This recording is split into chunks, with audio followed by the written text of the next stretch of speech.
In the early 1900s, one family's name was synonymous with some of the finest country houses in America, including these in Glen Cove, Nassau County.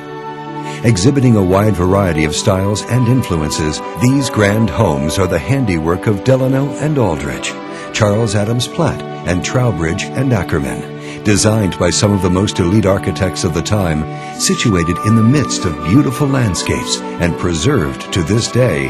These homes illustrate the motto of the Pratt family. The story begins in 1830. One of 11 children, Charles Pratt was born to a Massachusetts carpenter. He built a successful business, Astral Oil, and became a leading philanthropist in Brooklyn. When John D. Rockefeller's Standard Oil acquired Pratt's company in 1874, the proceeds allowed a dream to become reality. Charles Pratt dreamed of founding an institution where pupils could learn trades through the skillful use of their hands. Pratt Institute opened its doors in 1887 as one of the earliest schools to provide education to the working class. Pratt engaged some of the leading architects of the day to design the campus, including Lamb and Rich, William Tubby, and McKim, Mead, and White. Only 4 years later, Charles Pratt died, leaving the job of guiding the Institute through its early years to his sons. Charles Pratt Jr. became board chair, while Frederick took over the daily operation of the Institute itself. Generations of the Pratt family have provided visionary leadership for the Institute ever since, including the current chair of the Board of Trustees, Mike Pratt. Pratt Institute is also educating the next generation of historic preservation professionals by offering a master's degree that goes beyond the bricks and mortar of preservation.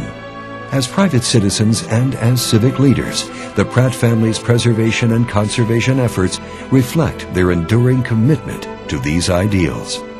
From 1915 to 1921, George DuPont Pratt served as New York State's Conservation Commissioner. He established 51 fire stations in the Adirondack and Catskill region, which the League has been called upon to help preserve. Generation after generation, the Pratt family continues to maintain interest in design, architecture, historic preservation, and civic leadership, including Harriet Barnes Pratt, wife of Harold I. Pratt.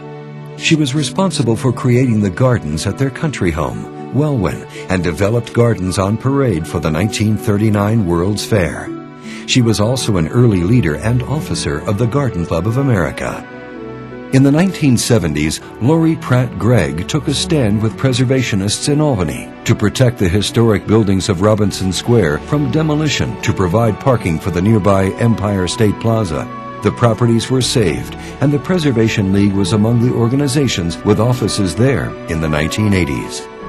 In the 1990s, the ruins of Whitehall Plantation House in South Carolina were stabilized by the family and added to the National Register of Historic Places in 2000. Today, preservationists across New York benefit from another member of the Pratt family, Anne Van Ingen.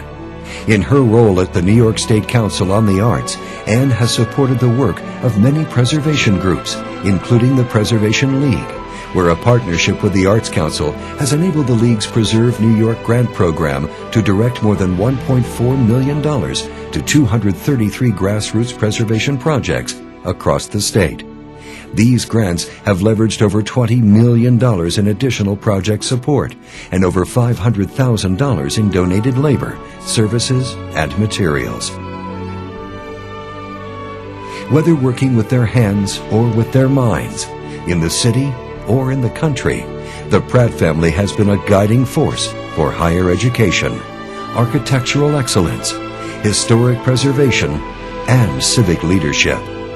We are confident that the next generation will continue to carry on the proud tradition that make the Pratt family a true pillar of New York.